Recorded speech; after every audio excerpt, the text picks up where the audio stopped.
Every pregnancy needs utmost care and attention. But certain pregnancies need a little extra attention. An Rh negative mother carrying an Rh positive baby is at increased risk of complications. BSV is at the forefront to ensure safe delivery in every Rh negative pregnancy.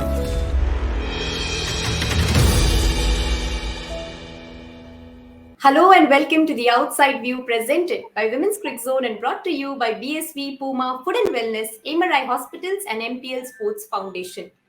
Think of domination and I promise that the Australian team would strike your mind. What an unreal outing they've had in this tournament, and we weren't surprised when they actually were crowned as the champions. We'll just look back at their journey in this tournament, and to put that into perspective for us, I have alongside me your experts, Julia Price and Dane Niekerk. Welcome both of you. 7-time World Cup champions now. The kind of domination that they've exuded in this tournament, we probably expected from them, but go back to 2017.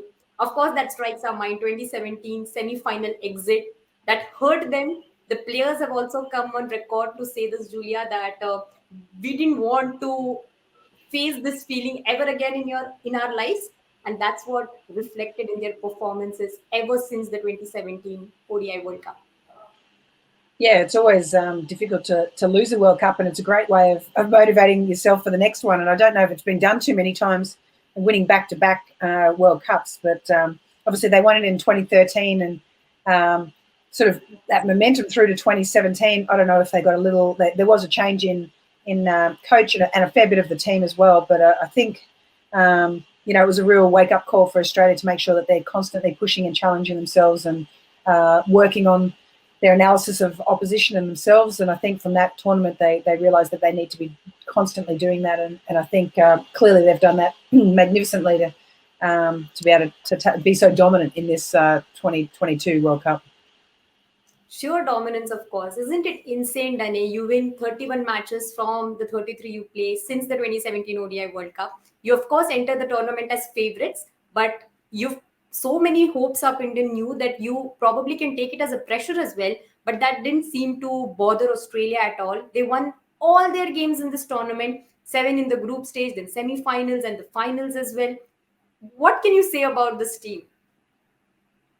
Yeah, look, they were dominant as they've got some of the best players in the world. You can look at the rankings, etc. You can look at the stats of the World Cup. I think it's 3 or 4 batters in the top 5 leading run scorers. So, very dominant side. I think also confidence is a funny thing, is it not? And if you don't have confidence, it's also a funny thing. I think the Australians built up their confidence during the lead up of this World Cup. If you're 31 of 33 matches and you don't have confidence going into a World Cup, I think they showed their confidence every single game. We speak about dominance a lot. That's like the word of the tournament, I guess, for Australia, how dominant they have been. And I always tell Marizon that, confidence can make you do like incredible things. And that is what the Australian team did, 99.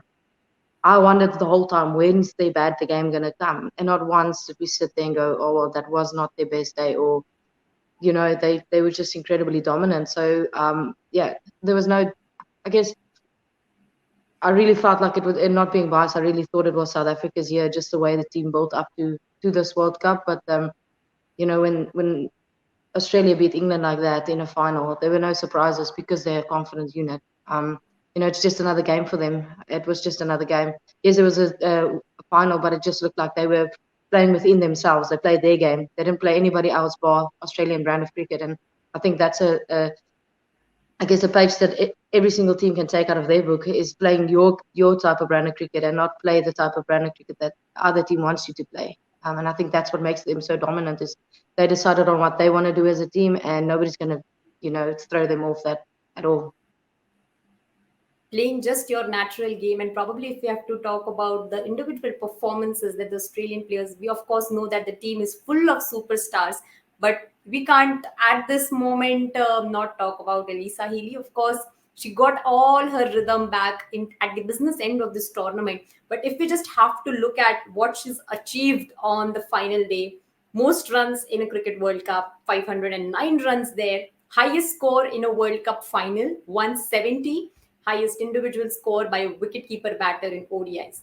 The final day, Julia, it was all a Lisa Healy day. We saw her bat almost through the end. Then she was keeping wickets as well. You have been in that role as well, the keeper's role. You've been coach as well. How you look at a player like Alisa Healy? Because ever since she started opening the batting for Australia, we've seen an altogether different player. And when Australia, of course, Australia was doing well in the tournament, but the way she came into her own self at the end of this tournament is what we all enjoyed watching, didn't we? Yeah, I think to Matthew Mott's credit, he's really made it quite clear about everyone's individual roles in the team. So, and she knows that her role in the team is to go out and be aggressive, and that's how she likes to play, and that's when she plays her best.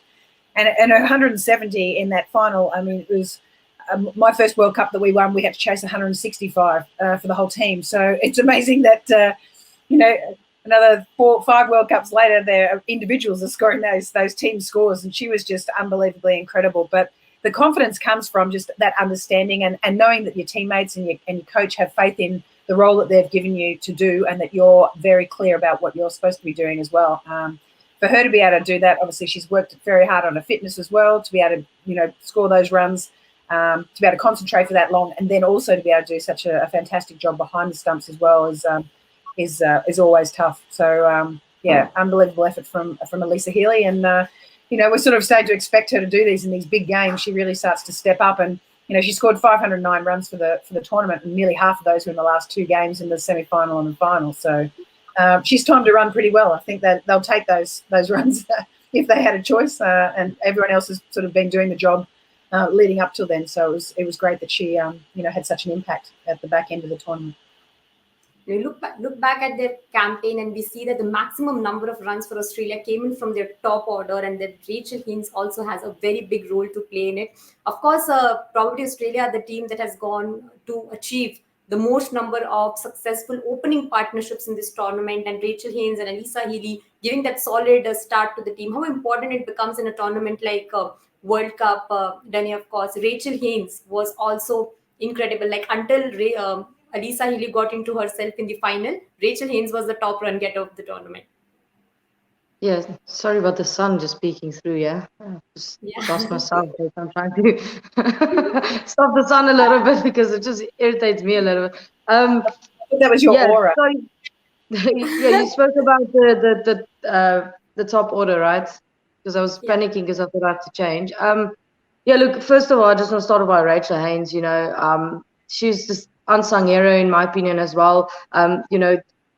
Julia spoke about Mooney, but I also think that Haynes, in a way, went under the radar, just went about her business, was the leading run scorer for quite a bit in the whole tournament, but it's not somebody you kind of spoke about the whole time.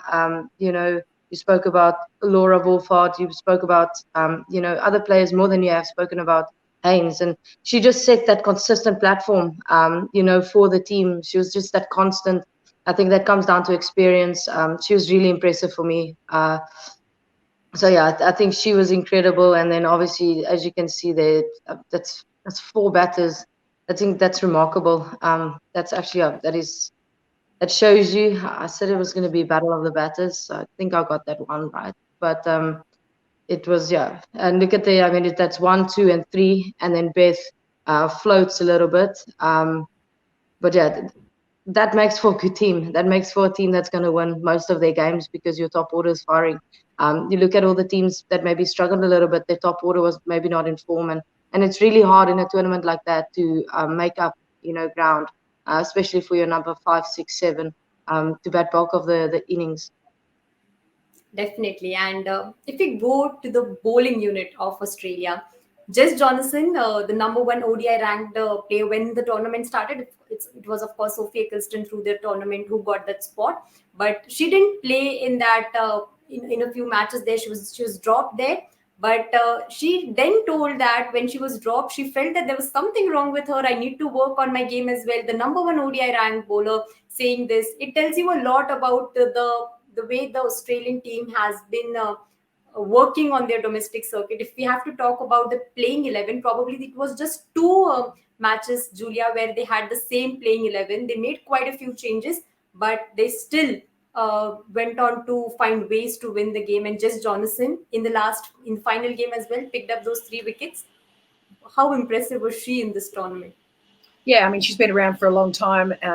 She's a bit of an old hand with all this sort of stuff, and clearly wouldn't have liked sitting out a few of those games. But I suppose, as you mentioned, the good thing was that they, and again, another thing they probably learnt from 2017 and previous campaigns, that you've really got to, test the waters with the rest of your squad, because it's difficult to take the same squad through every single game the whole way through, even if you are winning. And Australia had that luxury to be able to, have some good depth and people around those newer players coming into the group to make sure that they were getting a positive experience. They were able to have a clear role as well. And I think that's where Jess Jonathan knew that she could slot back into the team and really make an impact. And I think a lot of the spinners did in this tournament have a huge impact. But they did set out, like we had Elise Perry with an injury at one stage. Darcy Brown's a young, quick bowler. They wanted to rest her every second game, clearly, which then allowed opportunities for other bowlers or to have people coming in and out of the team. And I think, again, that comes back to that trust factor that they've got in their squad at the moment and in the selections. It's not about, someone getting selected ahead of someone else. It's what's actually better or what's best for this Australian unit of 15 players that we've got away here. Is it best that I sit out a game so that we can test and challenge one of the other players here in case they're needed later on? And I think that's it's selfless, and I think that's what's been really good about this Australian team is they just are working together really nicely as a 15-person squad. Of course, and I remember you speaking about Alana King more often, Dane, and the way she has performed for the side ever since she's made her debut. It's impressive playing in your first ODI World Cup, and then you go there with so much confidence. You're playing in a team full of superstars there, but yet you have to make your own mark there. And she made her own mark this time around in this World Cup for Australia.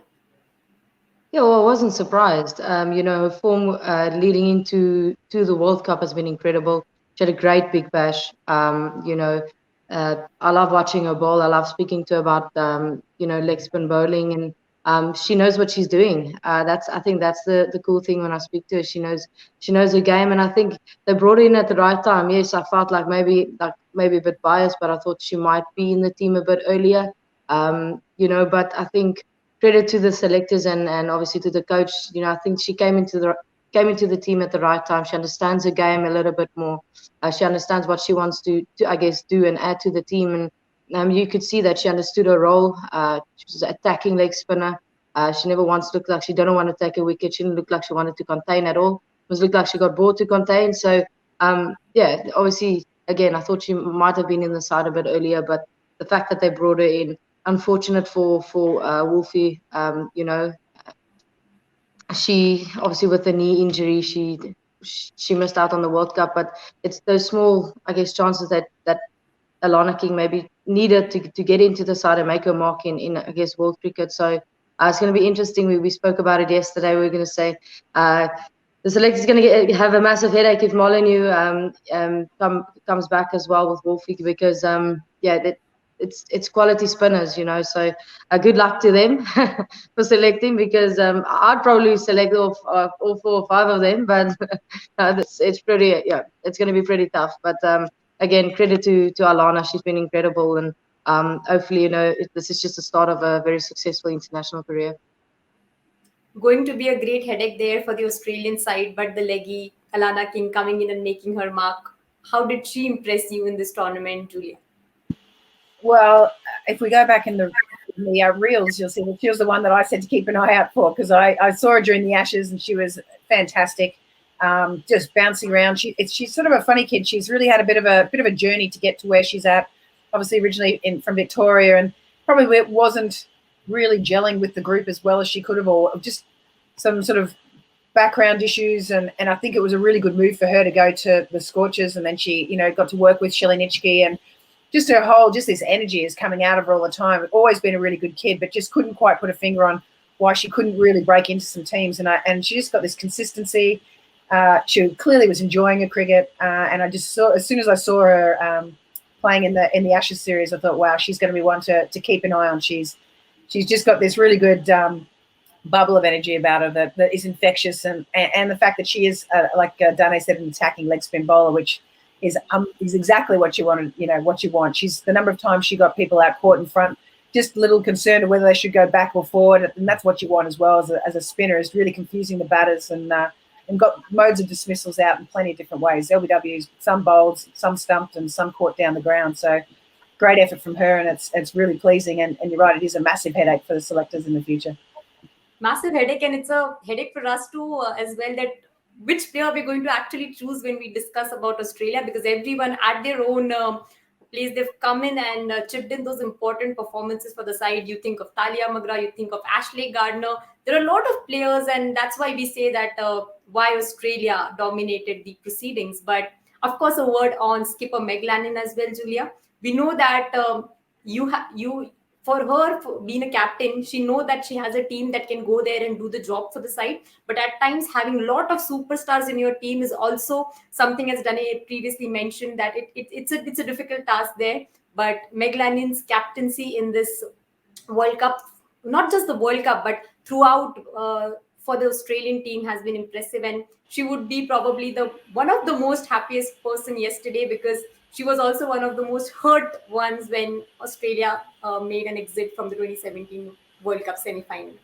Yeah, well, I mean, you saw it yesterday, even her selflessness and the strategy behind, her not coming in till number 5, putting in Ash Gardner and Mooney ahead of herself, just because she knew that they wanted that strike rate, and she knew that maybe their ability to hit from ball 1 was better than hers. And that's, it's amazing that someone can be that selfless and humble to put when she's one of the best batters in the world. So, yeah, to me, I think she did a great job. I think the rest of the team's got this trust in Meg and her instincts. And I think you always see Meg chatting a lot with her, with her bowlers, with Rachel Haynes, who's her vice captain, with Elisa Healy when she's in slip, and with the keeper. So I just feel she's I'm not going to say a people's captain, but she certainly gets a lot of input from the rest of the group. And I think there's just a mutual respect between her senior players and even her junior players who are coming on to bowl, to allow them the opportunity to maybe be accountable for how they're going about things, as well as Meg making those instinctive sort of decisions on what to do and when. As an opposition, Dane, how do you look at Meg Lannon, the skipper, when you play against her? Yeah, I think Julia hit the nail on the head. She's very open to her teammates, obviously having chat with her, but I think her instincts are great. It's difficult to have, back your instincts again when we speak about all those, big players within that side. And also she's got some of the most experienced players there as well, and holding your own as a captain, and also confidence of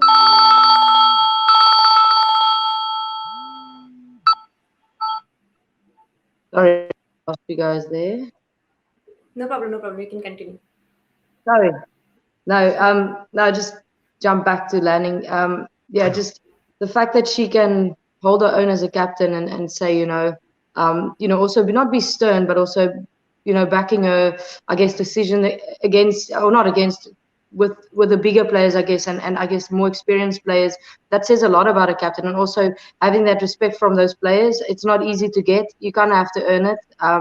And she certainly have, not just because she's got a great cricket brain, but also with her performances.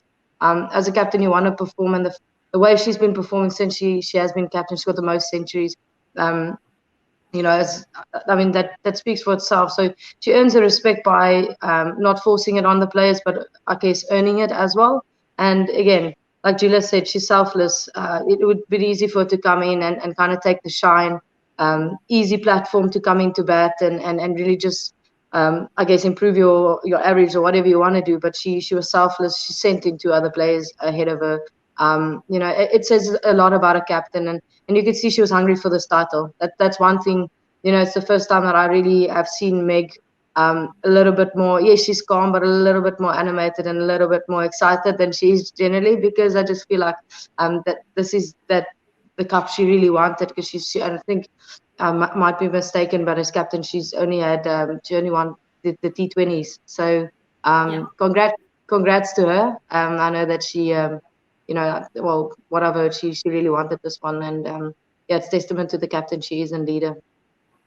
Of course, and she was that one smiling captain yesterday. We saw all the pictures as well coming in, and we all enjoyed watching those pictures to our best. But if you have to look the way ahead, we have Commonwealth Games coming in. Australia are going to play Pakistan as well. So, coming to you, Julia, do you think all boxes are perfectly ticked for Australia, or if a difficult question coming your way, do you think any concern areas there for Australia?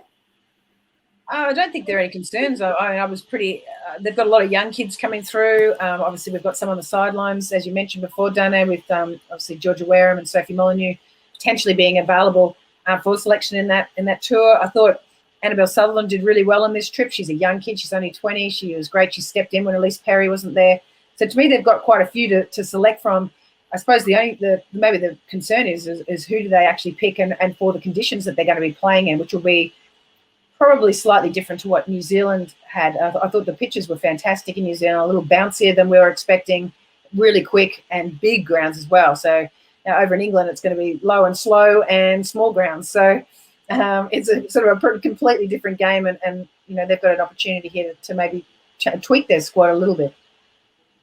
Want to add there something, Dane? Sorry? No, I said, do you want to add something there? No, not at all. No, I just laughed at the low, slow, smaller grounds because we've been on the punishing end in England with the smaller grounds. 200s in a day, so I would know. Definitely. So a month-long tournament there, and Australia just continuing their domination and winning the tournament, of course, for their seventh ODI World Cup title. This was all it from the Australia review, and in the month-long tournament, of course, we tried bringing to you everything, and we tried doing that and you just stay tuned to Women's Cricket Zone for all the updates on women's cricket.